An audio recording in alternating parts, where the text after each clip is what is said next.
मरुभूमिमा भौतारिएको बेला पर पर शीतको थोपा भेटे जस्तै अप्रत्याशित हुन्छन् केही भेटहरू। अप्रत्याशित हुन्छन् केही भेटहरू र भेटिन्छन् शीत जस्तै कोमल र प्रिय मनहरू। सहमत छैन म हिँडिरहनु र निरन्तर हिँडिरहनु। यात्रा नै त हो जिन्दगी भन्नेहरूसँग। थाकेर सुस्ताउनु पनि त जिन्दगी नै रहेछ। सुस्ताउने चौतारी नभेटिनु पनि जिन्दगी रहेछ।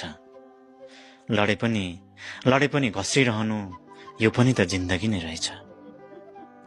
त्यसरी घस्रिरहँदा अप्रत्याशित भेटिने मान्छेहरू, धुलो टपटकाइदिन खोज्ने मान्छेहरू, घाउ सुमसुकाइदिने मान्छेहरू, साँच्चै शिथिल यात्रामा ऊर्जा भरिदिने ती मान्छेहरू खास मान्छे हुन्।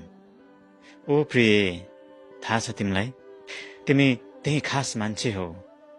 मौनतामै पनि संवाद भइरहे झैँ लाग्ने, हावाको स्पर्शमा मुस्कुराइरहे झैँ लाग्ने, वा खुला आकाशमा हेर्दा अङ्गालो फिजाए झैँ लाग्ने एउटा प्रिय आकृति छ। त्यो आकृति तिम्रै हो। म घामजुनलाई हेरिरहन्छु, आकाश हेरेर पुलकित हुन्छु, झरीमा रमाइरहन्छु, बतासको झोक्का महसुस गरिरहन्छु। जसरी निराकार छ घाम जुनसँगको सम्बन्ध, झरी र बताससँगको सम्बन्ध, ठिक त्यसरी नै तिम्रो सम्झनासँग म रमाइरहन्छु। Thank you.